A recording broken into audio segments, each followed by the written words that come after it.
네, 어떤 차이랑? 돼요? 무슨 데요?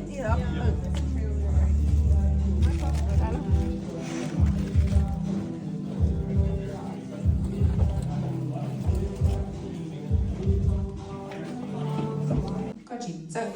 mình cả của chị bó gì tao đi cả hai đi xin ok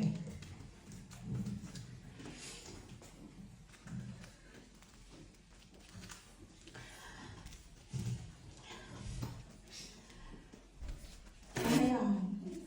nó cái này thì có gì phải trở nên to nó nói với nó lòng xe chắc lại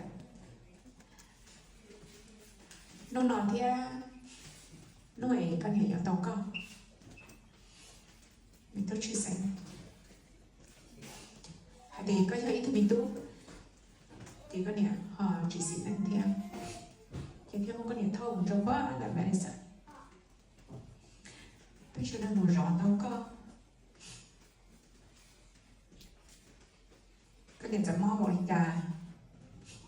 lò rong xe mọi người vì thằng hơi thứ tụ thì cái này tôi mò chưa đi rong tôi là rõ tao có còn theo nó về chưa sáng tao có anh nó có thể là trong xe của anh người theo người giờ nó bắt chữ nhau là của thì người yêu celebrate gõ là ở trong xe có thôi enjoy ở trong xe hay thì bây giờ là tôi có trong xe ăn không sau nó là có cần tiền có giờ làm thì có nhà dù có tới tới từ phần nhà lại tới từ mà thì tới từ gặp lại bây giờ chỉ yêu cái lúc chống bây giờ tao chỉ tao có đèn tới rồi đấy là degree đấy thì nó là bây giờ chỉ yêu cái lúc chống được không bây giờ là cái xa tao nó có chụp po giờ tôi chỉ tao nó tao nó có chụp po cho cái xa tao nó có chụp cousin tao nó có chụp best friend so everyone was behind you and your backbone có chụp sister cho bác có chụp là cái có rồng xia những cái gì nó nói chuyện nhỏ là nó có những từ strong child rồi họ có tới điểm thái thâu ở bên trong cái gì như nào chỉ có hai dạng giống mà bình sinh có dụ lên nó có từ sister ba ba ấy từ một đó chỉ người một có từ đi lâu được ba thứ có ok so có cỡ tiền số là cái chờ đó chỉ chúng ta có là cỡ cái bao này ok có là có cỡ cái dây ta được đó chỉ có là cỡ cái bao chúng ta có từ sister rồi thì có là check hoàn nấu check lo nấu so họ phải phát triển họ phải tự chịu họ đây họ có bí kia để có thể tăng này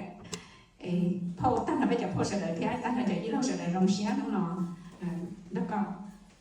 congratulations we love you thank you em cũng lo sợ có chờ thật gì我做到cho phô cho như lâu cho mẹ cái tụ mẫu bố mẹ theo ba bố thầy nhỏ theo hoa bố phi đều theo ia ni lu ni tụ nụ ni thêm ba để lòng vật giật nó ni thêm ba tàu trong mỏ nó ai cua ni tụ ăn cổ của nhau được nó của sợ ni chỉ chờ nơi của đi trong ni lu ni tụ nụ bé lu cơ ai quan cho phô cho như lâu ni sẽ được cho của đi ba thiên sơ cả nó là sản gõ tu lậu cho qua gọi là tài là trực cho mình nó cho đi lưu để bọn đi sẽ cho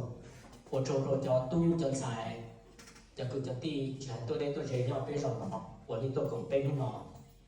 rong xe giải tỏa đi ấy nó đi tôi cũng bên bên cho tiền của chỉ trong lý lúc tên chờ của chỉ trong lịch sử là thọ đi ra chỉ phụ rồi bên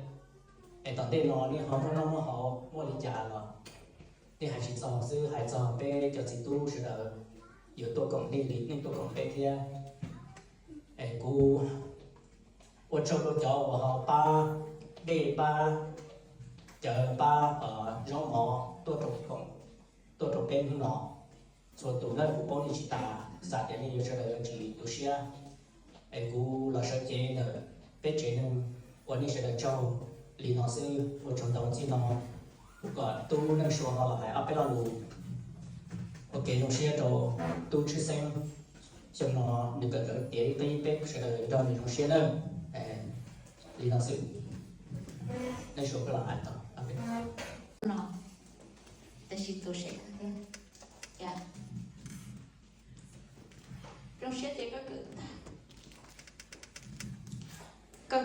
tàu đèn tàu ở phía sau tàu to cái đèn online trong xe thì có cái tiền ấy có đènอยู่ต้นฟ้าcó đèn tàu người lò tập chế cho là đây là một cái đèn lúc không ấy chỉ ở đây đâu có lúc đây tụi tao cái đèn nó không ra tôi xin nó nói liền chỉ nhớ là sao tôi sẽ cần có được có cần nào nữa cho tôi sẽ bị luôn năng mong bị tụt chỉ là không thấy gì đâu chỉ mới cái cần thiết cứ chỉ mua vào sở bản tin chỉ mua vacation chỉ mua nông shop ấy có cho xe một bí có lên có cho Olympia thì như nào có tới tàu có đèn tàu lớn hậu trong xe hay thì có nhiều cái gì sao và chính nó sẽ chỉ hậu và chán ít nó tên cái gì cho câu cho mùa cho gì然后各种样哎呀我是真是给了这我跟你是打了这哎这都是比如那个么哎不容易还少节我跟你来年在哪还有这个才跟你说要种还得chỉ một cái đi tất nhiên cái giờ gì cho cái giờ tin không tăng trở lại không ai không cái gì không quan điểm là gì sao ta cái ba chị thì không thấy gì không không thấy gì đâu mà để họ ba liền ba tàu để cô rong xe trong con nó của các tàu cái đèn ở để sẽ là trong cái rong xe chỉ mà anh chỉ có tàu ở bên trung thoát tàu này để cái gì của nhà chẳng không chỉ mua xe hở say kalau nak lah belum siap aku hari nak siap wajan now For those who are here, I know that everyone's recommended or even the thoughts are thinking of me, congratulating me, and for partnering through the whole journey, my academic journey, from being from high school to my undergraduate to master's degree. So I think everyone who's here and not here for supporting me the whole way.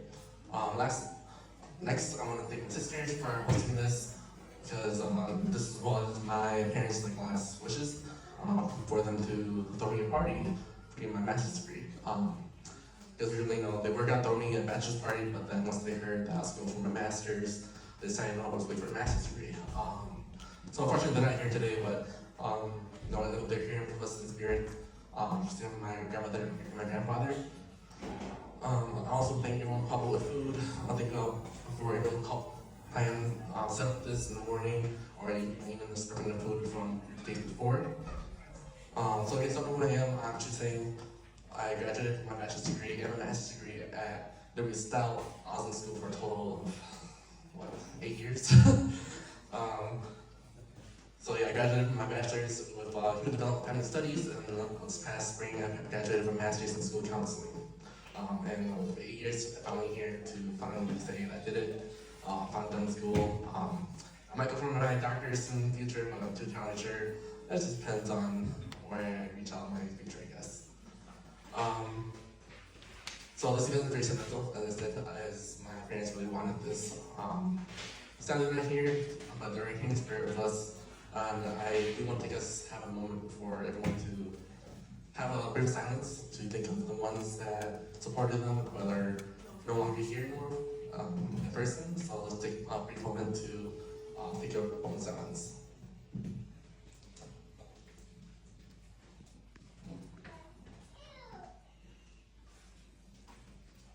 Thank you. Alright,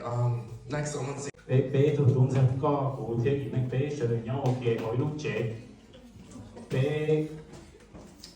nhà nó cái ok chia cái lúc trẻ người ta chỉ bé cái ok do trong thầu bé cho nhau thầu bé chỉ muốn nhẹ bé muốn ý là hack được từ là bé chỉ ok cụ nó là một hàng thầu bé sẽ được nó ok câu nó là có hàng thầu bé sẽ được nó ok do trong cho cái cho nhau đó xin hôm nào một cái yếu chỉ muốn cho cái cho nhau đó là có yếu mua có yếu chỉ luôn đi thầu luôn chỉ luôn đi cho cái cho nhau xin ok bé hồ nào bé hồ có cho cái cho nhau chúng mua là hồ mù có con lúa nu hồ mù có con mua nhưng mà gì hồ mù có con tông nào tông chú xin ok thì bé cho nó hồ ít bán ok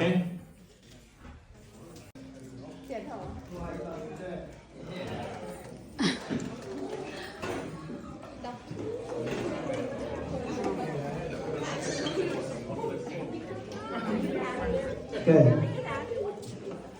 Bây giờ lầu về bé một số yếm bà nha.